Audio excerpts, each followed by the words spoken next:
రాజశేఖర రెడ్డితో మీకు అంత క్లోజా అండి అది ఏంటంటుంటే గాంధీ గారు మా ఇంటికి వచ్చారు అలా చెప్పుకుంటూ ఉంటారు మన పూర్వీకులు. అవునవును. ఆ లెవెల్లో అంటే రాజశేఖర రెడ్డి మా ఇంటికి రాజశేఖర రెడ్డి క్లోజ్ అంటే నాలాంటి వాళ్ళు కొన్ని వేల మంది ఉంటారు. పేరెట్టే పిలిచేవాడు అందరు. నేను పేరు మర్చిపోతే నేను వస్తున్నావు అనుకో అడిగేవాడు అని నెమ్మదిగా చెప్పాలన్నమాట. ఏ రామా టప్పని కొట్టేవాడు. ఇంకా అతను ఇంప్రెస్ అయ్యి అసలు మనకి చేసిన చీఫ్ మినిస్టర్లు అందరిలో ఒక్కొక్కరికి ఒక్కొక్క క్వాలిటీ ఉంది, కానీ అవతల మనిషిని పూర్తిగా ఒక్క ఇలా భుజం మీద తట్టడంతో పొట్ట మీద కొట్టేవాడు. లేకపోతే ఏంటి పెంచేస్తున్నావు అని ఎవరన్నా కొంచెం పొట్ట పెంచుకున్నాడు అనుకోండి ఇలా కొట్టి తగ్గించు అనేవాడు. అది దాన్ని ఏంటంటే ఓనర్షిప్ అనమాట. మనిషిని ఓన్ చేసుకుని సొంతం చేసుకోవడం. ఆ మనిషి కూడా సొంతం చేసుకునేవాడు. ఎగ్జాక్ట్లీ ఒక్కడే కాదు, అది గాడ్ గిఫ్ట్ అంతే క్వాలిటీ. తర్వాత ఎంత చిన్నవాడు చెప్పినా సరే అది వినేవాడు. వెళ్తూ డ్రైవర్ ఈ ₹2 బియ్యం ఎలా ఉంటుంది అని డ్రైవర్ని అడిగేవాడు. లేకపోతే గన్మెన్ అడిగేవాడు. వాళ్ళు చెప్పేది చాలా జాగ్రత్తగా వినేవాడు. వాళ్ళకి ఇది ఈజీ. వాడు కొంచెం స్టిఫ్ అయిపోయి ఇదేంటిది ఇలా అడిగేస్తున్నాడు అని సీఎం గారు అనుకుంటే ఆ భుజం మీద కొట్టు చెప్పు మీరు ఎంతమంది ఫ్యామిలీ అలా వెళ్ళే 5 నిమిషాల్లో మాట్లాడేవాడు. అది ఒక ఆర్ట్. అవతల వాడు డెఫినెట్గా నిజమే చెప్పేవాడు. అదే మీరు పెడుతున్నారు కదండి చాలా బాగుంటుందండి అని. అలా కాదు, లేదండి పెద్ద ఏం లేదండి ప్రజల్లో లేదండి అని చెప్పేవాళ్ళు ఉండేవారు. కానీ అందరివి తీసుకుని తనకు నచ్చింది చేసేవాడు. లీడర్ చేయవలసిన పని అది. ఈ చాలా మర్చిపోలేని మనిషి. రాజమండ్రి రాజకీయాల్లో జక్కంపూడి రామ్మోహన్ రావు అండ్ ఉండవల్లి అరుణ్ కుమార్ ఒక క్లోజ్ ఫ్రెండ్షిప్, ఒక క్లోజ్ పొలిటికల్ ఇది అనుకోవచ్చు, బాండ్ అనుకోవచ్చు. అసలు ఎలా నడిచేది మీ ఇద్దరి మధ్య? ఎందుకంటే ఆయన చూశారు కదా, మీరు పూర్తిగా సాఫ్ట్. నేను చూశాను sir, as a journalist Rajahmundry సిటిజన్గా నేను చూశాను. అందరికీ తెలియాల్సిన విషయాలు కూడా చాలా ఉన్నాయి. జక్కమూడి రామ్మోహన్ రావు ఫుల్ అగ్రెసివ్, మీరు full soft and full technical person. So ఎలా నడిచేది మీ బంధం? ఎందుకు అంతకాలం నడిచేది? చెప్పారుగా ఆపోజిట్ పోల్స్ అట్రాక్ట్. యా, ఇద్దరం క్వైట్ ఆపోజిట్. అందుకని అతనికి చాలా జక్కంపూడి రామ్మోహన్ రావు ఏంటంటే అతను నన్ను పూర్తిగా నమ్మాడు. నాకు నిజంగా ఎలిజిబిలిటీ లేకపోయినా ఎందుకో నేనైతే అతని అభివృద్ధే కోరుకుంటానని అతనికి పూర్తి నమ్మకం. దానివల్ల మాకెప్పుడు విభేదాలు, తీవ్రమైనటువంటి విడిపోవలసినంత విభేదాలు ఎప్పుడు లేవు. జనరల్ బేసిక్గా జక్కంపూడి రామ్మోహన్ రావు అనేవాడు కొంచెం దుడుకు మనిషి తప్ప మంచివాడు. తర్వాత హార్డ్ వర్కింగ్, చాలా కష్టపడతాడు. 24 గంటలు సరిపోవు. అతను 65కి 66కి చచ్చిపోయాడు, కానీ పనిచేసిన గంటలు బట్టి లెక్కేసుకుంటే 100 ఏళ్ళు బతికేసాడు. అన్ని గంటలు పనిచేసేవాడు. అదొక కసి అంతే. నాకు రాజకీయంగా అసలు నేను మీటింగుల్లో మాట్లాడడం ఇంకోటి అన్నీ కూడా అతని వల్లే. ఎందుకంటే నాకు కొంచెం నేను ఇంట్రావర్ట్ లాగా షై. నాకు గతంలో కొత్త వాళ్ళతో, ఇప్పుడు కూడా కొత్త వాళ్ళతో నేను మాట్లాడలేను. తెలిసిన వాళ్ళతో కమ్యూనికేట్ చేయగలను, కానీ కొత్తగా పరిచయం చేసుకుని మాట్లాడడం ఇలాంటి వాటిలో కొంత. మీరు అంత నాన్ స్టాప్గా స్పీకింగ్ పవర్స్ ఉంది కదా, మీరు ఇంట్రోవర్ట్ అంటున్నారు. స్పీకింగ్ పవర్ వేరు, నేను మాట్లాడతానండి అని అడగాలి. అచ్చా, ఓకే, రైట్ సార్ నాకు కూడా ఒక ఛాన్స్ ఇప్పించండి డయాస్ మీద. అవకాశం ఇస్తే ఓకే, అవకాశం ఇస్తే మాట్లాడగలను, కానీ అవకాశం ఏమన్నా అడగలేను. నా తరఫున అడిగేవాడు రాము అని అడగటం కాదు. ముందు నేను మాట్లాడకపోతే అసలు మీటింగ్ ఎరగనిచ్చేవాడు కాదు. అబ్బో, అంతా వాళ్ళంతా ఏమనుకునేవారంటే వీడు ఎగదొస్తున్నాడు, వాడిని రామ్మోహన్ ఒకటి వదులుతాడండి మీదకి, వాడు వచ్చి గొడవ చేస్తాడు అని. నిజం అది కాదు, వాడే ఒప్పుకునేవాడు కాదు. మాకు ఎప్పుడు 1972 ఆంధ్ర ఎడ్యుకేషన్ అంత ముందు నుంచి కూడా ఎప్పుడు పరిచయం అయిందో కూడా నాకు కరెక్ట్గా గుర్తులేదు. చాలా చాలా క్లోజ్ అయ్యాం. చాలా నా పట్ల అపారమైన గౌరవం ఉండేది. ఒక మంచి అతను. యాక్చువల్గా సిక్ అవ్వడం చాలా దురదృష్టకరం. మినిస్టర్ అయినప్పటికే సిక్ అయిపోయాడు. అవును, ఆ సిక్నెస్ కూడా రేర్ సిక్నెస్. ప్రపంచంలో ఒక మొత్తం ఇప్పటికీ 10-15 మందికి వచ్చి ఉంటుంది. అయితే ఇక్కడ ఇదే క్వశ్చన్. యాక్చువల్గా గోదావరి జిల్లాలో వైఎస్ రాజశేఖర రెడ్డికి మీరు, జక్కంపూడి రామ్మోహన్ రావు గారు ఇద్దరికి ఒక మంచి ప్రాధాన్యత ఉండేది. రాజశేఖర రెడ్డి ఎప్పుడు అటువైపు వచ్చినా మిమ్మల్ని రామ్మోహన్ రావు గారిని ఇద్దరిని చూడకుండా ఆయన వెళ్ళేవారు కాదు, కలిసి కలవకుండా వెళ్ళేవారు కాదు. సో అటు 2009 సెప్టెంబర్లో ఎప్పుడైతే చాపర్లో ఈయన చనిపోయారో అప్పటికి ఈయన ఆల్మోస్ట్ చాలా సిగ్గా ఉన్నారు. సరిగ్గా మనుషులను కూడా మాట్లాడుతున్నారు కానీ మాట సరిగ్గా రావట్లేదు. నేను అప్పుడు సాక్షిలో ఉన్నాను. ఈ మరణ వార్త చెప్పడానికి వెళ్ళినప్పుడు చాలా తటపటాయిస్తూ చెప్పారు కుటుంబ విజయలక్ష్మి గారు వీళ్ళంతా. ఒక్కసారిగా షాక్గా గురయ్యారు. మాట్లాడలేకపోతున్నారు, మాట సరిగ్గా రావట్లేదు. అప్పటికే బాగా వీల్ చైర్ మీద ఉన్నారు. కళ్ళలో నీళ్ళు ఎలా తెచ్చుకోవడం ఎప్పటికీ గుర్తుంది నాకు. సో మీరు ఎలా చూసారు? ఒకవైపు మీ ఆప్తమిత్రుడు కోల్పోయాడు, ఒకవైపు మీకు సాన్నిహితంగా ఉన్న రాజశేఖర రెడ్డి, ఇద్దరు ఒకే సంవత్సరంలో ఆల్మోస్ట్ 2009. ఒక సంవత్సరం అదే కొంచెం కొద్ది కాలానికి జగన్ పార్టీ పెట్టాకే పోయాడు. అవును, ఎగ్జాక్ట్లీ. అంటే ఈ రెండు అంటే ఇద్దరు ఒకేసారి, అటు మీరు వైఎస్ రాజశేఖర రెడ్డి చనిపోయారు, ఇటు మీకు క్లోజ్గా మీతో పొలిటికల్ రామ్మోహన్ మరణం అనేది, రామ్మోహన్ ఫిజికల్గా చనిపోయాడు ఆ రోజు, కానీ అంతకుముందు 4-5 ఏళ్ళ నుంచి అతను ఆల్మోస్ట్ బెడ్ రిడెన్, కమ్యూనికేట్ చేయలేకపోయాడు. అవును, ఎగ్జాక్ట్లీ. మాట చాలా పోయింది మాట, అలా చాలా లోపల ఏం బాధపడ్డాడో నాకు తెలియదు, కానీ అతను ఆల్మోస్ట్ ఇన్వాలిడ్ అయిపోయాడు, వెజిటబుల్ అయిపోయాడు అంటారు, అలాగా పరిమితం అయిపోయాడు. అలా ఉండేవాడు అంతే. ఎగ్జాక్ట్లీ. నేను వెళ్ళినప్పుడు కూడా రాజశేఖర రెడ్డి చనిపోయారు అనే వార్త వినడానికి అది కుటుంబ సభ్యులు విజయలక్ష్మి గారు వీళ్ళంతా చెప్పడానికి వెళ్తున్నప్పుడు నేను అక్కడ ఉండి మాట్లాడే ప్రయత్నం చేద్దాం, అసలు ఆయన స్పందన, ఆయనతో అంత అసోసియేషన్ కదా అంటే కంట్లోంచి నీళ్ళు వస్తున్నాయి కానీ మాట రావడం లేదు. అలా షాక్లో అలా ఉండిపోయారు ఆయన. నేను ఇవాళకి మర్చిపోలేను నేను నా జీవితంలో. మృత్యువులు ఎవరు ఇప్పటి వరకు ఎవరికి కూడా సమాధానం దొరకని ప్రశ్నే మృత్యువు. అందరికీ తప్పదని తెలుసు, కానీ మనకేదో మన వరకు కొంచెం టైం ఉందిలే అని అనుకుంటుంటాం. ఎప్పుడేం జరుగుతుందో తెలీదు. రాజశేఖర రెడ్డి మరణానికి, జక్కంపూడి మరణానికి ఈ రెండు, జక్కంపూడి అలా డిటీరియేట్ అవుతూ బాధపడి రాజశేఖర రెడ్డి సడన్గా అన్ఎక్స్పెక్టెడ్గా ఫిజికల్గా కూడా ఎప్పుడు ఫిట్గానే ఉండేవాడు, కానీ ఎందుకు 2002-2003లో అనుకుంటాను స్టార్ట్ అయింది. కొంచెం బ్యాడ్ లక్ అంతే. అదే కేవలం 2 ఏళ్ల వ్యవధిలో 2009లో 2011లో గుర్తొచ్చింది. 2 ఏళ్ల వ్యవధిలో మీ క్లోజ్ అసోసియేట్స్ ఇద్దరు ప్రాణాలతో మిగలలేదు. అప్పుడు నాకు రాజశేఖర రెడ్డి చనిపోయినప్పుడే ఇంట్రెస్ట్ పోయింది. ఇంకా పెద్ద అసలు నేను 2009 ఎలక్షన్ పోటీ చేయనని చెప్పాను నేను. ఎందుకంటే రాజశేఖర రెడ్డి బలవంతమే, ఎందుకంటే నేను అన్ని రకాలుగా వీక్ అయిపోయాను అప్పటికి. ఎందుకంటే రకరకాల ఇవి పెట్టారు ప్రచారాలు. నేను షెడ్యూల్ కాస్ట్కి వ్యతిరేకం, అంబేద్కర్ని తిట్టానని గుర్తుందండి. ఇంకా షెడ్యూల్ కాస్ట్ ఓట్ అయిపోతే ఇంకేముంది కాంగ్రెస్కి. అవును. తర్వాత నాకు ఎక్కువ మంది జిల్లాలో ఫ్రెండ్స్ కాపులు, చిరంజీవి గారు పార్టీ పెట్టి అటే పోయారు. అవును, ప్రజారాజ్యం పార్టీ. కమ్మవారు మామూలుగా తెలుగుదేశంలో ఉంటారు. రామోజీరావు గారు గొడవ వల్ల ఆ ఎలక్షన్లో ఎలాగైనా వీడిని ఓడించాలనేటువంటి ఒక కృతనిశ్చయంలో వాళ్ళు ఉన్నారు. సరే, కమ్మవారు ఎలాగ వ్యతిరేకం కాబట్టి అదేం పెద్ద దానివల్ల జరిగే ప్రత్యేక కానీ 1% పెరగచ్చు అంతే. కాపులు దూరం అయిపోయారు, షెడ్యూల్ కాస్ట్ దూరం అయిపోయారు అనుకున్నాను. కానీ రాజశేఖర రెడ్డి గారు మరి సర్వే చేయించారు, ఏం చేయించారు కానీ షెడ్యూల్ కాస్ట్ ఓటు మొత్తం నీకే పడుతుంది, అలాగే పడింది. అందుకే నెగ్గాను నేను. అవును, మీకు మెజార్టీ బాగానే వచ్చింది కొంచెం. 2000 అవును పార్లమెంట్కి. అవును, పార్లమెంట్ మెజార్టీ.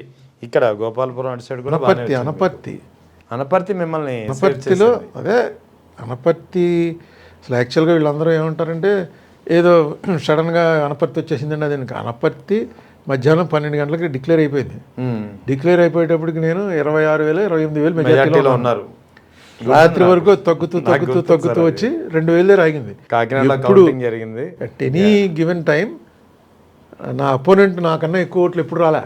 అవును, కరెక్టే. మీరు ప్రతి రౌండ్కి మీ మెజార్టీ తగ్గుతుంది తప్ప, but you are in majority. అది 1,500 కావచ్చు, 2,000 కావచ్చు, 3,000 కావచ్చు. వాళ్ళు మామూలుగా టీవీలో స్క్రోలింగ్ బాగా టెన్షన్ పెరిగిపోయేది. టీవీలో స్క్రోలింగ్ చూసుకుని గోపాలపురంలో తెలుగుదేశానికి 12,000 మెజార్టీ అనగానే మనం కూడా మెజార్టీలోకి వచ్చాం. ఎందుకంటే నాకు సాక్షిలో ఉన్నప్పుడు నేవన్ భాస్కర్ గారే ఫోన్ చేసేవారు, అప్డేట్ చెప్పట్లేదు, ఏం చేస్తున్నావు, నువ్వు ఉన్నావా లేదా అక్కడ అని. సార్ చెప్తాను సార్, ఫైనల్ ఫిగర్ రానివ్వండి, ఆయనైతే మెజార్టీలోనే ఉన్నారు, మరి మిగతా ఛానల్లో ఎలా వస్తుంది అంటే అని అడిగేవారు ఆయన. లేదు sir, is and majority, correct figure కావాలని కొద్దిగా ఓపిక పట్టండి చెప్తాననేవాడిని. నేను ఇంత ప్రచారం చేసిన తర్వాత, అది కూడా ఈనాడు వ్యతిరేకంగా ప్రచారం అంటే మార్గదర్శి ఇష్యూ మెయిన్. ఎంత తెలివిగా చేస్తారంటే వాళ్ళు డైరెక్ట్గా వ్యతిరేకం. ఇతను నెగ్గడు, ఇద్దరు యాక్టర్లు అని ఎప్పుడు జరగలేదు ఇది అవునవును ఇండియాలోనే ఎక్కడ వినలేదు. అవును అటు ఇద్దరు కృష్ణరాజు పెద్ద యాక్టర్లు, ఒక ఆయన రిచెస్ట్ యాక్టర్, ఒక ఆయన లోకల్గా మంత్రి చేసిన యాక్టర్. ఇప్పటికే మా కృష్ణరాజు మంత్రి చేశాడు ఆయన. అవునవును తెలుసు అప్పటికే చేశాడు ఆయన. ఇద్దరు వచ్చి ఉంటే ఏమో నిజంగా ఎక్కడైనా మీటింగ్ అంటే అరే మురళీమోహన్ అని అటే పోయేవారు జనం. ఇలా కృష్ణరాజు అని ఇటే పోయేవారు. ఏ ఊరికి ఏ విలేజ్కి వెళ్ళి మీటింగ్ పెడదాం అన్న. అలా ఏదో చివరి మోటార్ సైకిల్ వేసుకుని తిరిగాను మొత్తం. మీరు చూశారుగా, యా మోటార్ సైకిల్ వేసుకుని మొత్తం 7 నియోజకవర్గాలు తిరిగి, ఈ మధ్యలో సోనియా గాంధీ గారు వచ్చారంటే ట్రాన్స్లేషన్కి వెళ్ళాలి, రాహుల్ గాంధీ వచ్చాడంటే ట్రాన్స్లేషన్కి వెళ్ళాలి. ఈయన ఒప్పుకునేవాడు కాదు రాజశేఖర రెడ్డి, ఇంకోళ్ళు ఎవరో ట్రాన్స్లేషన్. అవును మీరే ఉండాలి సార్ ఇక్కడ ఎలక్షన్ అంటే నీ మొహం చూసేవాడు ఓటేడు కానీ రా ముందని వాడు. ఏదో నడిచింది, నో రిగ్రెట్స్ నడిచింది. సార్ అది మీరు రాజశేఖర రెడ్డితో అంత క్లోజ్గా ఉన్నారు, అలాంటిది రాజశేఖర రెడ్డి తర్వాత మరణం తర్వాత అనివార్య పరిస్థితుల్లో వైఎస్ జగన్ వైఎస్ఆర్ కాంగ్రెస్ పార్టీ స్థాపించారు. మరి ఆయన వెంట ఎందుకు నడవలేదు, ఎందుకు ఆ మీ పొలిటికల్ జర్నీని కొనసాగించలేదు? లేదు, నేను రిటైర్ అయిపోతున్నానని ప్రకటించింది చాలా కాలం క్రితమే చెప్పాను. అవును సరిగ్గా 60 ఏళ్ళు వచ్చాయి 14 వచ్చేటప్పటికి. యాక్టివ్గా లేకపోయినా కాంగ్రెస్లోంచి ఎక్స్పెల్ చేశారు. అడ్వైజర్ కిందను అంటే ఎందుకంటే రాజశేఖర రెడ్డితో అంత క్లోజ్నెస్ ఉంది, అంత బాండ్ ఉంది. నేను చెప్తున్నా కదా, ఏదైనా సరే ఒక పని అది. అవును అదే పని చేయలేను నేను. ఇంకా రిటైర్ అంటే రిటైరే. పని చేసేటువంటి శక్తి లేదు నాకు. శక్తి ఉండాలి, ఆసక్తి ఉండాలి, ఈ రెండు లోపించాయి. పని చేయకుండా ఊరికే వెళ్తే ఎందుకు వెళ్ళాలి? జీతం కోసం వెళ్ళాలి. నేను పోనీ కరప్షన్ అని ఏమైనా చేసి డబ్బులు సంపాదించుకోవచ్చు అంటే పెద్ద ఇంట్రెస్ట్ లేదు. డబ్బులు ఉన్నవి చాలు నాకు. జీతం కోసం కూడా ఎక్కడ చెల్లక్కర్లేదు. ఏముంది ఇప్పుడైతే హ్యాపీగా ఉంది. ఎప్పుడైనా నాకు తోచపోతే రేమా అని అంటే కెమెరా పంపిస్తావు, అట్లీస్ట్ ఏమైనా మాట్లాడాలనుకుంటే మాట్లాడచ్చు. నేను కావాలి, నన్ను పవన్ కళ్యాణ్ గారు పిలిచారు. అవును తెలుసు, అందరికన్నా అభిమానంగా పిలిచింది పవన్ కళ్యాణే. చంద్రబాబు నాయుడు గారు పిలిచారు. జగన్ సరే ఇంటికి వచ్చాడు. జగన్ది పర్సనల్, అది రాజశేఖర రెడ్డి గారికి నాకు ఉన్నప్పటి నుంచి జగన్ నాకు పరిచయం ఉంది కాబట్టి మా మదర్ పోతే పరామర్శకు రావాలని వచ్చాడు తప్ప 2016 అందరికీ ఇదే చెప్పాను నేను పని చేయలేనండి. అంటే పని చేయకపోవచ్చు కానీ ఒక సర్వీస్ మైండెడ్గా లేకపోతే ఒక అడ్వైజ్ మాట్లాడుతున్నానుగా, మాట్లాడుతున్నాం. దీని పెద్ద ఏం ఉండదండి. ఇప్పుడు రీహాబిలిటేషన్ తప్ప మారిపోతుంది. మేము వెళ్ళి నిజంగా నేను వెళ్ళి చేయగలిగింది కూడా ఏముండదు. రీహాబిలిటేషన్ చేయడానికి అరుణ్ కుమార్ మాతో ఉన్నాడని అనిపించుకోవాలని ఎవరికైనా, అది కూడా పెద్ద నా వల్ల ఏమి ఓటింగ్ ఏం పెరగదు, నేనేమి పవర్ఫుల్ డిసైడింగ్ క్యాస్ట్ ఏం కాదు, డబ్బులు లేవు, నాకు సరిపడ డబ్బులు ఉన్నాయి తప్ప ఒక లెవెల్. ఇప్పుడు రాజకీయంలో ఇప్పుడు బాగా షైన్ అవ్వాలంటే కులబలం, ధనబలం, ఈ రెండు ఉండాలి. రెండిట్లో ఏదో ఒకటి బలంగా ఉన్నా చాలు. నాకు రెండు వీక్.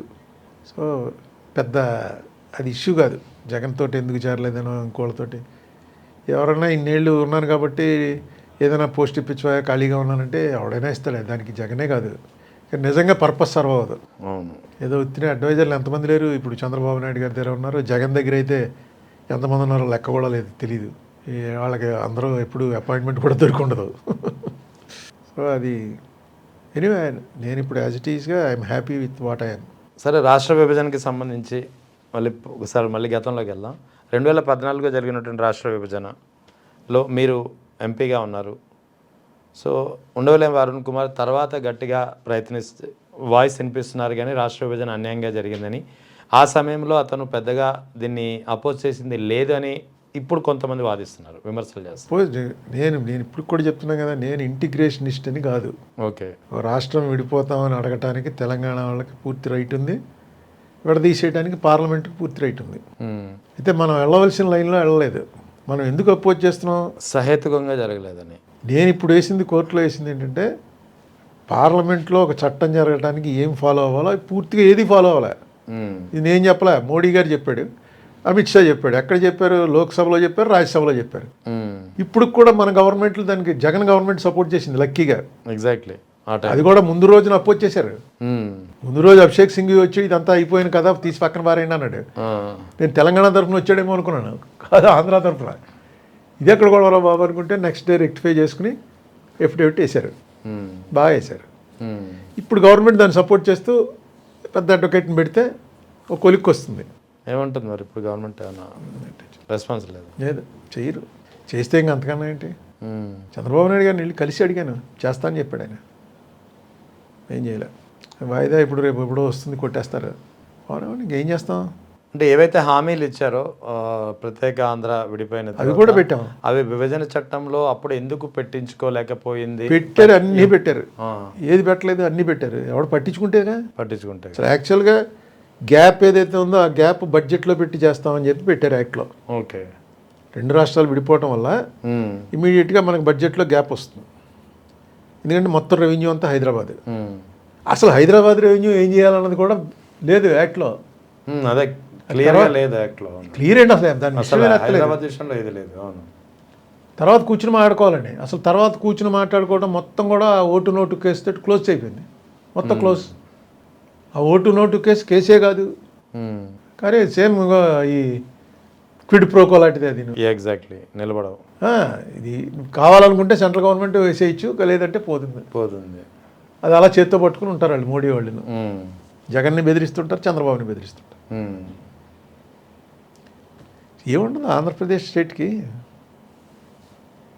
అంతే, ఏదో పేపర్లో అవి చూసుకుంటూ ఓహో ఇన్ని ఇండస్ట్రీలు వచ్చాయి, అన్ని ఇండస్ట్రీలు వచ్చాయని అనుకుంటా. పేపర్కే పరిమితం. ఏమొస్తాయి? ఇప్పుడు ఆంధ్రప్రదేశ్ రాజధాని అమరావతి విషయంలో ఏదైతే ఫస్ట్ ఫేజ్ ల్యాండ్ పూలింగ్లో పెద్ద ఎత్తున రైతులు ఆసక్తి చూపించారు, భూములు ఇచ్చారు 33,000 ఎకరాలు.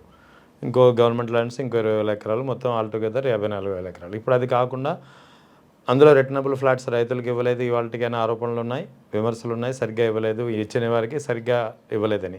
ఇప్పుడు సెకండ్ దశ పూలింగ్కి చేపట్టింది గవర్నమెంట్. ఆ రైతుల నుంచి ఆసక్తి కనిపించలేదని చట్టబద్ధత అనే ఒక కొత్త తీర్మానాన్ని ప్రవేశపెట్టి కేంద్రానికి పంపించారు. Is it valid or not? ఎందుకంటే వీళ్ళు శాసనసభలోనే తీర్మానం ప్రవేశపెట్టారు, మండలి జోలికి పోలేదు. ఏమో చూడాలి. ఇవన్నీ టెక్నికల్ కాబట్టి ఏముంటుందో అక్కడ సెంట్రల్ గవర్నమెంట్ ఏముంటుంది. రేపేగా April 1st అవుతుందన్నారు. అవును.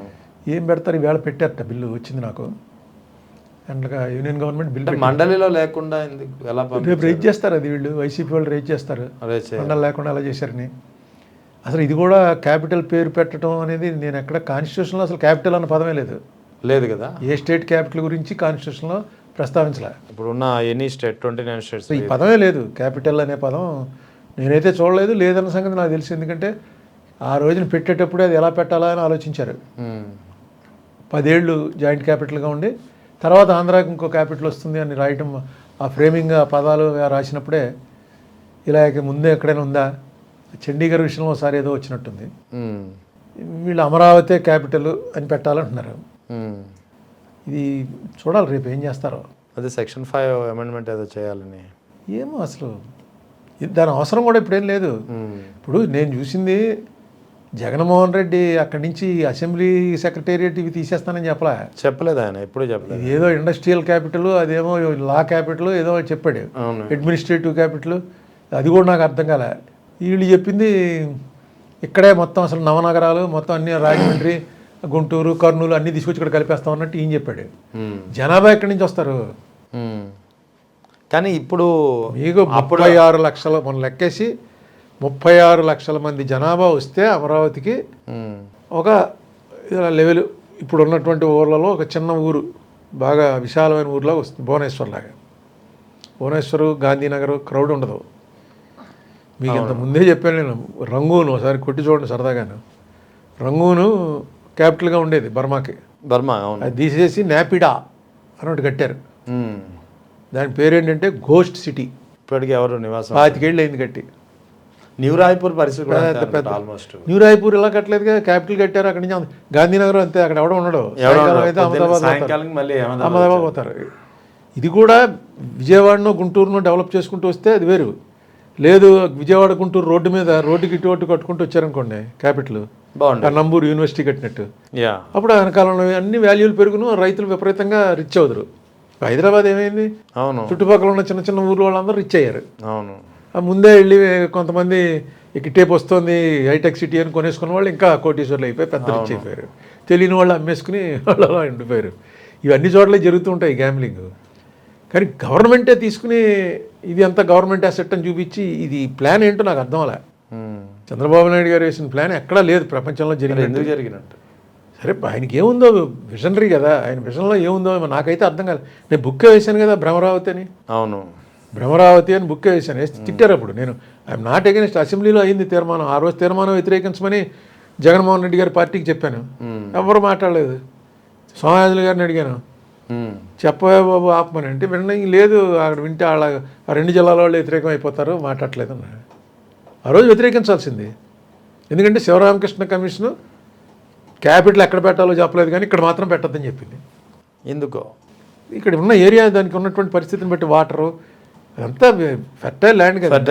ప్రధానంగా 2024లో ఎన్నికల్లో వైఎస్ఆర్ కాంగ్రెస్ పార్టీ ఓటమికి దారితీసినటువంటి ప్రధాన కారణాలు ఏంటి అంటే మీరేం చెప్తారు? ఒకటే కారణం అండి, పవన్ కళ్యాణ్ చంద్రబాబు నాయుడు ఎప్పుడైతే కలిశారో అయిపోయింది ఎలక్షన్. ఓకే. 14లో కూడా అలాగే అయింది, అవును, 24లో కూడా అలాగే అయింది. పవన్ కళ్యాణ్ ఎందుకు కలిశాడు అంటే చంద్రబాబు నాయుడిని జైల్లో పెట్టారు. పవన్ కళ్యాణ్ని విశాఖపట్నంలో రూమ్లోంచి బయటికి రానివ్వలేదు. ఎవరో పోలీస్ ఆఫీసర్లు వెళ్ళారట. లోపల ఏం జరిగిందో నాకు తెలియదు, కానీ పవన్ కళ్యాణ్ మాత్రం చాలా హ్యూమిలియేషన్ ఫేస్ చేశాడు. ఎందుకు అది అవసరం లేదు. సో ఎలాగైనా సరే మనం, నేను ముఖ్యమంత్రి అయ్యానా లేదా ఎవడయ్యాడు ఇవన్నీ కాదు, ఇప్పుడు జగన్మోహన్ రెడ్డిని ఓడించి తీరాలి అనే నిర్ణయంలోకి పవన్ కళ్యాణ్ వచ్చేసాడు. వచ్చేసి వెళ్ళి చంద్రబాబుని జైల్లో పెట్టవలసిన కేసు కాదు అది. ఓకే. చంద్రబాబుతో ఇంటి వెళ్ళి కలిశాడు. ఆ కలవటం రోజునే నేను వెంటనే ప్రెస్ మీట్ పెట్టి చెప్పాను, అవును చెప్పారు మీరు అప్పట్లో, అయిపోయింది ఎలక్షను అని. ఇంత దారుణంగా ఇంత మెజార్టీలు రావడానికి వెనకాల మరి అంత కంటెంప్టా ఏంటి నాకు అర్థం లేదు. చాలా పెద్ద పెద్ద మెజార్టీ, రాజమండ్రి సీట్ 70,000, అవును, అంత పెద్ద పెద్ద మెజార్టీలతో తేడాలతో ఓడిపోవడానికి ఏదో చిప్లో తేడా ఉంది. అదే ఆ ఇష్యూ మళ్ళీ అడుగుతాను. ఇప్పుడు ప్రధానంగా 2024లో కాపులు, నేను చిన్నది పర్లేదు, 24లో కాపు సామాజిక వర్గం ఎవరైతే మన గోదావరి జిల్లాలో బలంగా ఉన్నారో వీళ్ళంతా పవన్ కళ్యాణ్ వెంట నిలిచారు, కూటమికి మద్దతుగా నిలిచారు. అదే పరిస్థితి 2029లో ఉంటుందా లేదా అంటే చూడాలి, ఇంకా 2.5 years టైం ఉంది కదా. అదే పరిస్థితి ఉండకపోవచ్చు, ఎంతో కొంత యాంటీ ఇన్కంబెన్సీ ఉంటుంది, కానీ వీళ్ళు ఇలాగే కలిసి ఉంటే మాత్రం డెఫినెట్గా టఫ్ ఫైట్ అవుతుంది తప్ప ఇలా వన్ సైడ్ గేమ్ ఉండదు. కలిసి ఉంటే జగన్మోహన్ రెడ్డికి వాళ్ళకి టఫ్ ఫైట్ ఉంటుంది. జగన్మోహన్ రెడ్డిది ఎంతో కొంత పెరిగింది ఈ 2 ఏళ్లలో. ఈ 2 ఏళ్లలో యాంటీ ఇన్కంబెన్సీ వల్ల వాళ్ళకి తగ్గుతుంది. ఇది ఎప్పుడు జరిగేదే, కానీ అది ఏ లెవెల్కి కూటమి ఓటమి దాకా వెళ్తుందా, సీట్లు తగ్గి ఆగుతుందా అన్నది చూసుకోవాలి. కాపులు ఇంకా పవన్ వెంట ఉండే అవకాశాలు ఉన్నాయి 29 వరకు. మొన్న ఉన్నట్టుగా ఉండరు, చీలికి వస్తుంది, అంతర్మాత్రం ఉంటుంది కానీ వాళ్ళకి పవన్ కళ్యాణ్ మాకు ఇప్పటి వరకు కమ్మారెడ్డి తప్ప మాకేమీ లేదా, పెద్ద క్యాస్ట్ అది అని అభిప్రాయం ఉండింది 2024 వరకు. అది ఇప్పుడు తను ఉప ముఖ్యమంత్రి అంటే ఉప ముఖ్యమంత్రి జగన్ ఎప్పుడో చేశాడుగా, ఇద్దరిని చేసినట్టున్నాడు, ఒక్కనే చేశాడా? ఆలోచన చేశారు, ఒకరిని చేశారు, ఒక కాపుని, ఒక బీసీని, ఒక మైనార్టీ. అసలు ఉప ముఖ్యమంత్రి అంటే ఉత్తినే అదేమో. అవును, స్టాంప్. ముఖ్యమంత్రి గారు లేనప్పుడు వచ్చి వాళ్ళు అర్జెంటుగా పెట్టాల్సి వచ్చింది అనుకోండి క్యాబినెట్, సరిగ్గా నడిచి వస్తుంటే ముఖ్యమంత్రి గారికి కాలు జారి పడిపోవటం, లేకపోతే లూజ్ మోషన్స్ పట్టుకునే రాలేకపోతే అంటే ఈయన వచ్చి ప్రిసైడ్ చేయొచ్చు అంతే, అంతకుమించి ఉప ముఖ్యమంత్రికి నో అదర్ పవర్స్. అది దానివల్ల పెద్ద ఏమి ఉండదు. నెక్స్ట్ డెఫినెట్గా ఎప్పుడైతే చంద్రబాబు నాయుడు తర్వాత లోకేష్ అవుతాడు కానీ పవన్ కళ్యాణ్ అవ్వడం అన్నది కమ్యూనికేషన్ గట్టిగా వెళ్తుందో, కాపు ఓట్లు ఎంత చీలికి వస్తుందో చెప్పలేం, కానీ అంత కొంత ఖచ్చితంగా వస్తుంది. జగన్మోహన్ రెడ్డికి ఎందుకు వేయాలి, అది కూడా ప్రూవ్ చేయాలి వాళ్ళు. అవును, జగన్మోహన్ రెడ్డి కాపులకు వ్యతిరేక, కమ్మవారికి వ్యతిరేక అన్నది గట్టిగా ఎస్టాబ్లిష్ చేశారు. కాపులకు వ్యతిరేక అన్నది కూడా మొన్న ఎలక్షన్లో దానికన్నా ఎక్కువ పవన్ కళ్యాణ్ ప్రభావం పనిచేసింది. కాపులకు నిజంగా వ్యతిరేక అన్నది ఇప్పటివరకు నాకైతే పెద్ద కనపడలే, ఎందుకంటే వాళ్ళ పార్టీ స్పోక్స్మెన్నే అంబటి రాంబాబు, మన పేర్ని కృష్ణ గారి కొడుకు నాని కృష్ణ కొడుకు అన్నారు, కరెక్ట్, ముసలాళ్ళకి అదే పేర్ని కృష్ణమూర్తి గారి కొడుకు పేరు నాని. వీళ్ళు ఎక్కువగా మాట్లాడేది వచ్చి నేను చూస్తున్నది వీళ్ళిద్దరినే ఎక్కువ చూస్తున్నాను. రాంబాబు మాట్లాడతాడు, లేకపోతే ఇద్దరు కాపులే, ఇద్దరు బాగా పేరు ప్రఖ్యాతులు ఉన్నటువంటి కాపులు. ఏం చూడాలి స్ట్రాటజిక్గా ఏమవుతుంది అని. కాపులకి డెఫినెట్గా అది చాలా బలంగా ఉంది, ఎందుకంటే వాళ్ళు రాజకీయంగా ఇంతకాలంలో మా మనిషి ఎవడో పెద్ద ఫోకస్ అవ్వలేదు లీడర్గా. వాళ్ళకంతా వంగవీటి రంగా కానీ, ముద్రగడ పద్మనాభం కానీ, జక్కంపూడి రామ్మోహన్ రావు కానీ, మన జిల్లాలో ముత్యాల రాయుడు కానీ ఒక లెవెల్ దాకా రాగలిగారు, కానీ అంతకు మించి పైకి వెళ్ళలేకపోయారు. కానీ పవన్ కళ్యాణ్ మరో 15 ఏళ్ళు చంద్రబాబు సీఎం అని పదే చెప్తున్నారు. ఇటీవల కూడా ఆయన అదే వ్యాఖ్యలు చేస్తారు, నాకు అంత సమర్థత లేదు, చంద్రబాబు నేతృత్వంలోనే పెట్టుబడులు వస్తాయి, పెట్టుబడులు తీసుకొచ్చే సామర్థ్యం నాకు లేదు అని అసెంబ్లీ సాక్షిగా కూడా ఆయన చెప్పారు. ఈ వ్యాఖ్యల నేపథ్యంలో పవన్ కళ్యాణ్ వైఖరి నేపథ్యంలో కాపుల్లో చీలిక అనేది వస్తుందంటారా? ఈ అసెంబ్లీలో ఏం మాట్లాడారు అదే పెద్ద ఎవడ పట్టించుకోడు కానీ దానిలో ఆయన 15 ఏళ్ళు ఎందుకు అంటున్నాడు ఆయన? 15 ఏళ్ళు చంద్రబాబు నాయకత్వంలోనే పనిచేయాలి, మీరు త్యాగాలకు సిద్ధం అవ్వాలని చెప్పి డైరెక్ట్ జన సైనికులకు ఒకవేళ పిలుపుస్తున్నారు. చంద్రబాబు నాయుడు నేను కాదు తప్పుకుంటున్నాను, ఇంకోళ్ళు లోకేష్ అంటే లోకేష్ అక్కడ ఎవరి పేరు చెప్పినా పవన్ కళ్యాణ్ పేరు కాకుండా వేరే ఎవరి పేరు చెప్పినా పవన్ కళ్యాణ్ గారు ఒప్పుకోరు. అది దాని అర్థం. ఓకే. 15 ఏళ్ళు చంద్రబాబు నాయుడు గారు ఏమో ఉండొచ్చు, కరుణానిధి ఉన్నాడుగా. అవును. 90 వచ్చినా కరుణానిధి సీఎం. సో ఆ పరిస్థితి ఉంటే ఈ చీలిక రావచ్చా ఆ పరిస్థితిలో ఉంటే చీలిక రాకపోవచ్చు. కాపుల్లో కాపుల్లో చీలిక అనేది అది అప్పుడే చెప్పలేము మనం. కాపుల్లో 2.5 years ఉంది ఇంకా టైము, చూడాలి. ఇంకా అప్పుడు కాపులు బాగా మా జిల్లాలో వాళ్ళకి అన్ని రంగాల్లో కూడా వాళ్ళకు ఫీలింగ్ ఉంది మమ్మల్ని సప్రెస్ చేశారని. అందులో నిజం ఉంది పొలిటికల్గా. అవును. సో వాళ్ళు డెఫినెట్గా మాకు ఈ మనిషి మాకు ఏదో చేస్తాడరా అంటే వస్తారు తప్ప. 2004లో రాజశేఖర రెడ్డితో అంత రావడానికి కారణం ఏంటంటే రాజశేఖర రెడ్డికి కాపు నాయకులకి ఉన్న సంబంధాలు. మా జక్కంపూడి రామ్మోహన్ రావు కానీ, అంతకుముందు వంగవీటి రంగా కానీ, ముద్రగడ పద్మనాభం కానీ, వీళ్ళందరూ కూడా ఆ రోజు సపోర్ట్ చేశారు. అవును, వేశారు. 2009 వచ్చేటప్పుడు చిరంజీవి వస్తే వాళ్ళు చిరంజీవికి వేశారు. అలా ఇప్పుడేమి టూ ఎర్లీ టు ప్రిడిక్ట్. ఇప్పుడు రెండేళ్ల దాదాపు 2 ఏళ్ల కూటమి ప్రభుత్వ పాలనలో యాంటీ ఇంకంబెన్సీ ఏదైతే ఉందో అది జగన్కు ప్లస్ కావచ్చని న్యాచురల్గా ఇంకోటి లేరుగా. యాంటీ ఇంకంబెన్సీ అంతగా రావడానికి కారణమే మీరు అబ్జర్వ్ చేసిన కారణాలు ఏంటి ఈ 22 నెలల ప్రభుత్వ పాలనలో? ఏముందండి, ఇప్పుడు అందరికీ డబ్బులు ఇచ్చేయడం అలవాటు చేశారు. ఆ డబ్బులు సరిగ్గా ఇవ్వకపోతే వ్యతిరేకత వస్తుంది. ఓకే. జగన్మోహన్ రెడ్డి ఓన్లీ డబ్బులు ఇవ్వడమే నా గవర్నమెంట్ అన్నట్టే రన్ చేసాడు. ఫస్ట్ ప్రయారిటీ అదే ఇచ్చాడు. జీతాలు ఇవ్వకపోయినా పర్వాలేదు, 10 రోజులు ఆలస్యం అయితే అవుతుంది, వీళ్ళకి మాత్రం 1వ తారీఖు వెళ్ళిపోవాలి అని ఒక అతను పార్టీ ఫిలాసఫీ తీసుకున్నాడు అనుకుంటున్నాను. వాళ్ళు ఎప్పుడు చెప్పలేదు అనుకోండి, నేను అనుకోవడం. ఆ ప్రకారం ఇచ్చాడు. చంద్రబాబు నాయుడు గారు వచ్చేటప్పుడు అంతకన్నా ఎక్కువ ఇస్తానని చెప్పి వచ్చాడు. ఈయన ఇవ్వలేకపోయాడు. కనీసం అవి ఇస్తున్నాడా లేదా అన్న దాని మీద పరస్పరంగా మీకు ఈనాడు జ్యోతి చూస్తేనేమో జగన్ ₹1 ఇస్తే ఈయన ₹5 ఇచ్చాడని ఉంటుంది. సో సాక్షి పేపర్ చూస్తే వాడు జగన్ ₹1 ఇస్తే ఈయన పావలా ఇచ్చాడని ఇందులో ఉంటుంది. ఏది నమ్మాలన్నది మనకు తెలియదు. నాకు అంత స్టడీ చేసేంత ఓపిక లేదు. వీళ్ళు అందుకని క్లియర్గా జనంలో తెలుస్తుంది యాక్చువల్గా ఏం తెలుస్తుంది, ఏమొస్తుంది అన్నది. మాకేదో ఇంట్లో పని మనిషి చేసేవాళ్ళు, లేకపోతే ఇంట్లో డ్రైవింగ్ చేసేవాళ్ళు, ఇంకోళ్ళు వాళ్ళతో మాట్లాడుతుంటే అర్థమయ్యేది ఏంటంటే బిలో పవర్టీ లైన్ ఉన్నటువంటి వాళ్ళలో జగన్ టైంలో వచ్చినట్టుగా ఇప్పుడు రావట్లేదు అన్నది ఒకటి ఎస్టాబ్లిష్ అవుతుంది. అదే బడ్జెట్లో అకౌంట్లు దేని మీద ఎంత ఖర్చు పెట్టారా అని చూస్తుంటే డెఫినెట్గా జగన్ టైంలో ఖర్చు పెట్టినంత ఇప్పుడు ఖర్చు పెడుతున్నారు, అది వస్తుంది. సో ఎక్కడ తేడా వచ్చింది కానీ ప్రజలకు అందట్లేదు. ఎక్కడ తేడా వచ్చిందో నాకు కరెక్ట్గా చెప్పలేకపోతున్నాం. కానీ ప్రజల్లో టాక్ అయితే మాత్రం డెఫినెట్గా బిలో పవర్టీ లైన్ జనాలకి జగన్ ఉన్నప్పుడు కరెక్ట్గా అందేవి, ఇప్పుడు అందట్లేదు అనేటువంటిది ఒక భావన బలపడుతోంది. మరి వీళ్ళు కరెక్ట్గా కూటమి వాళ్ళు కూడా ఇస్తారు, లెక్కలు ఇస్తారు, మేము అన్నీ ఇస్తున్నారా బాబు, ఎవరికి కట్ చేయలేదని చెప్తారు. నిజమేంటో యాక్చువల్గా అనుభవిస్తున్న వాళ్ళకి తెలుస్తుంది తప్ప పేపర్ల వాళ్ళు ఎవరి పేపర్ వాళ్ళది అంతే కదా, ఎవరి స్టాండ్ వాళ్ళదే. ఏదైనా కూటమి అనేది కూటమిగా అలాగే నిలబడితే ఎలక్షన్కి నా ఉద్దేశంలో 2014లో ఎంత టఫ్గా ఉందో 1%, 1.5% తేడా వచ్చింది. జస్ట్ 1.5% అలా ఉంటుంది ఎలక్షన్ 2029లో. అది జగన్కి అడ్వాంటేజ్ అవ్వచ్చు, వీళ్ళకి అవ్వచ్చు. లాస్ట్లో వచ్చే ఫైట్ అయితే టగ్ ఆఫ్ వార్ ఉంటుంది కూటమిలో ఉంటాయి. కూటమిలో లేకుండా ఉంటే మాత్రం వన్ సైడ్ అయిపోతుంది. ఎవరికి? జగన్కి 2020 అంతే. 2019 అయినట్టు వన్ సైడ్ అయిపోతుంది. కూటమి ఉంటుందా లేదా అన్నది మళ్ళీ మోడీ చేతుల్లో ఉంటుంది. చూడాలి మరి. కాంప్లికేట్. మోడీ వాళ్ళైతే ఎలాగోలా డిస్టర్బ్ చేసి ఏదో ఒకటి చేసి వాళ్ళ గవర్నమెంట్ రావాలని కోరుకోవటంలో బీజేపీ వాళ్ళకి అందులో కాంప్రమైజ్ ఉండదు. ఎందుకంటే దాని వెనకాల ఒక ఎజెండా ఉంది, వాళ్ళకి క్లియర్గా వాళ్ళకి ఒక విజన్ ఉంది. Whether we agree with it or not, that's a different matter. But డెఫినెట్గా దే హ్యావ్ పర్టికులర్ ఎజెండా ఉంది, క్లియర్ వాళ్ళు అందులో. టు ఓవర్కమ్ ఇన్ ఎనీ సర్కమ్ ఎవరైనా సరే ఇది బలేస్తారు, ఏమైనా చేస్తారు, అల్ల కల్లోలం అయిపోయినా పర్లేదు. ముందు they want to regain the power, that's all. Next వాళ్ళకి చంద్రబాబు నాయుడు గారి మీద పైన ఎంత గట్టిగా కావాలించుకున్నా మోడీకి చంద్రబాబు నాయుడుకి టైం వచ్చినప్పుడు దెబ్బేసేద్దామని ఆయన కూడా చూస్తుంటారు. సో ఆ దూరం ఇద్దరి మధ్య ఉండనే ఉంటుంది, అది అప్పుడు ఉంటుంది.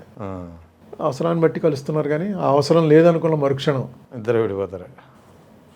సో ఇక లాస్ట్ క్వశ్చన్, ఇటీవల జరిగినటువంటి వైర్ కథనం, పరకాల ప్రభాకర్ గారు చాలా లెక్కలు తీసి, అది కూడా నేను ఇచ్చిన లెక్కలో, మీరు ఇచ్చిన లెక్కలో, లేదా వైఎస్ఆర్ కాంగ్రెస్ పార్టీ ఇచ్చిన లెక్కలో కాకుండా నేరుగా ఎలక్షన్ కమిషన్ ఇచ్చిన డేటా ఆధారంగా ఆయన విశ్లేషించి శోధించి బయటకు తీసుకొచ్చిన వివరాలు ఆశ్చర్యంగా ఉన్నాయి. ముఖ్యంగా 2 ముక్కలు చెప్తాను. 1 నిమిషానికి 4 ఓట్లు ఎలా వేసారు అనేది ఒక ప్రధానమైన ప్రశ్న. ఫామ్ 17A ఫామ్ 20కి డిఫరెన్స్ ఆఫ్ కౌంటింగ్ ఓట్స్ 40 లక్షలు ఎందుకు ఎక్కువ వచ్చినాయి. 3వది రాత్రి అర్ధరాత్రి 11:45 నుంచి తెల్లవారుజాము 2 గంటల వరకు 3500 పోలింగ్ బూత్లలో 17,19,000 ఓట్లు ఎలా పోలయ్యాయి. ఇది మెయిన్ ప్రశ్నలు, మెయిన్ అనుమానాలు. మీరు దీన్ని ఎలా? ఇవన్నీ నేను పరకాల ప్రభాకర్ గారి మొత్తం కరణ్ తాపర్తో ఇంటర్వ్యూ చూశాను. అవును, ఆయన చాలా హార్డ్ వర్క్ చేసి చేశాడు ఆయన. నేను ఆయన లెక్కలతోటి పూర్తిగా ఏకీభవిస్తున్నాను. ఎందుకంటే ఆయన అడిగింది సీసీ కెమెరాలు ఏవి అని అడిగాడు, లేవన్నారు. ఎస్, సీసీ కెమెరా అసలు పెట్టి రికార్డింగ్ చేసేదే మళ్ళీ చూసుకోవడానికి. అంతే కదా. సీసీ కెమెరాలు అన్నీ డిలీట్ చేసామంటే అర్థం ఏంటి, అక్కడ ఏదో తేడా ఉందన్నమాట. ఇందులో పెద్ద ఆలోచన అక్కర్లేదు, అందరికీ తెలుసు. అవును, అది ఎలక్షన్ కమిషన్ వాళ్ళు దానికి సమాధానం చెప్పట్లే. ఇంకోటి మహారాష్ట్రది ఏదో నాగ్పూర్ దగ్గర, పూనా దగ్గర ఉన్న వాళ్ళు ప్రభాకర్ గారి కింద ముందే పెట్టారు. అవును, పెట్టి వాళ్ళు ఇచ్చారు. ఈయన ఇంకా విస్తృతంగా దాని మీద పనిచేశాడు. అవును, డెఫినెట్గా పరకాల ప్రభాకర్ చేసిన దాంట్లో ఇదిగో ఈ లొసుకుంది అని కూడా ఎవడో చెప్పలే. అవును, ఎగ్జాక్ట్లీ. ఇప్పుడు నెగ్గిన వాళ్ళు చెప్పాలిగా. అవును, చెప్పాలి. తప్పు చెప్పాడు దీన్ని ఎప్పుడూ చెప్పలే. ఎందుకంటే లేదు అందులో, నేనంతా లెక్క ప్రకారం చేసింది. అసలు ఫస్ట్ సీసీ కెమెరాలు తీసేయటం అనేది ఏదైనా తప్పు జరిగితే తీసేస్తారు కానీ లేకపోతే తీయరు. తీసేశారంటే అక్కడ ఏదో తప్పు జరిగిందనమాట. అవును, రాత్రి 10 నుంచి 2 వరకు 3,000 మంది ఓట్లు వేశారు ఈ బూత్లో, ఈ 4 బూత్లో ఉన్నప్పుడు సీసీ కెమెరాల్లో క్యూలు ఉన్నాయో లేవో చూపించాలి. అంతే, అది చూపించలేదంటే అది లేదని తీసేసామంటే అక్కడ ఓట్లు వేయలేదు. అక్కడ మొత్తం వెళ్ళి బూత్ క్యాప్చరింగ్ జరిగిందనమాట. సో దీని మీద ఆన్సర్ చెప్పవలసిన వాళ్ళు చెప్పట్లేదు. చాలా ఇది ఒకటే కాదు, ఇప్పుడు అక్కడ ఓట్లు తీసేస్తున్నారు బెంగాల్లో ఎస్ఐఆర్. అది ఎంత అప్సైడ్ అది. అవును, తీసి పారేస్తున్నారు. ఎందుకంటే వాళ్ళ ఎజెండా ఉంది వాళ్ళకి. నేను అదే చెప్పాను, వాళ్ళని ఎదుర్కోవాలంటే యువతల వాళ్ళకి ఎజెండా ఉండాలి. యువతల వాళ్ళకి ఎజెండా లేదు. అందుకే వాళ్ళకి 40% ఓట్లు దాటరు. ఎప్పుడును 40% లోపే ఉంటారు. ఆ 40%లో వాళ్ళ ఐడియాలజీ అంగీకరించే వాళ్ళు 20% ఉంటారు. మిగతా 20 లాగా చంద్రబాబు నాయుడు గారు కలిసినట్టు, పవన్ కళ్యాణ్ కలిసినట్టు కలుపుకొని ఎప్పటికప్పుడు సేమ్ బ్రిటిష్ వాళ్ళు ఏ రకంగా వచ్చి అయితే ఆక్రమించారో, వీడిని వాడి మీద తోసి, వాడిని వీడి మీద తోసి అలా ఆక్రమించి, బొబ్బిలి యుద్ధంలో వాళ్ళు ఎవరో ఫ్రెంచ్ వాళ్ళు బొబ్బిలి రాజాకి, విజయనగరం రాజాకి గొడవ పెట్టి సేమ్ పాలసీ వీళ్ళు కూడా చేస్తారు బీజేపీ వాడు. అంటే తప్పులేదు, అది రాజకీయంగా వాళ్ళు చేస్తారు, ప్రజల మద్దతు పొందుతూ చేస్తారు. మీరు ఆయనకి ఎగైనెస్ట్ అయినప్పుడు ఆయన ఎలా ఓడించాలన్నది ఒకటే ఎజెండా పెట్టుకుని ఉంటే మిగతా పార్టీలు సక్సెస్ అవుతాయి. ఇప్పుడు చూడండి, కాంగ్రెస్ వాళ్ళు వెళ్ళి బెంగాల్లో అన్ని సీట్లు పోటీ చేస్తున్నట్ట. అవును, ఏమవుతుంది? అవును, బీజేపీ అడ్వాంటేజ్ అవుతుంది. వీళ్ళకి ఎజెండా లేదు. రేపు ఎంఐఎం వాళ్ళు వెళ్ళి వాళ్ళు పోటీ చేస్తారు. వాళ్ళు చేస్తున్నారు ఆల్రెడీ. వాళ్ళు పోటీ చేస్తారు. సో యాంటీ, ఈ బీజేపీ యాంటీ ఓటు 5-6 వెళ్తుంది. బీజేపీ ఓటు బీజేపీలో ఆపడచ్చు. మీకు అప్పుడే వీళ్ళందరూ 77లో జనతా పార్టీ కలిసినట్టు వీళ్ళందరూ కలిస్తే బీజేపీకి చెక్ పెట్టగలరు కానీ లేకపోతే చెక్ పెట్టలేరు. కాంగ్రెస్ అన్నది ఇనిషియేటివ్ తీసుకోవాలి ఇందులో. ఎగ్జాక్ట్, కాంగ్రెస్ త్యాగం చేయాలి, లీడ్ పార్టీ కింద త్యాగం చేయాలి. మేము పోటీ చేయము. ఎక్కడెక్కడ సెకండ్ ప్లేస్ లో ఉన్నారో మొత్తం అక్కడ వాళ్ళకి వదిలేసి రీజనల్ పార్టీ సెకండ్ ప్లేస్ ఏ పార్టీ ఉందో ఆ పార్టీకి వదిలేస్తున్నాం. ఎగ్జాక్ట్లీ, మేము సపోర్ట్ చేస్తున్నాం అని లీడ్ తీసుకోవాలి. వాళ్ళే వచ్చి బెంగాల్లో మేము పోటీ చేస్తున్నాం అని అనేటప్పటికి ఎన్నోట్లో ఎంతో 1000 ఓట్లు వచ్చాయి, 2000 ఓట్లు వచ్చాయి, 10,000 వచ్చాయి, అన్నీ కూడా అదర్వైజ్ యాంటీ బీజేపీకి వెళ్ళే ఓట్లే. అంతే కదా. Let us see. Right sir, thank you. Thank you.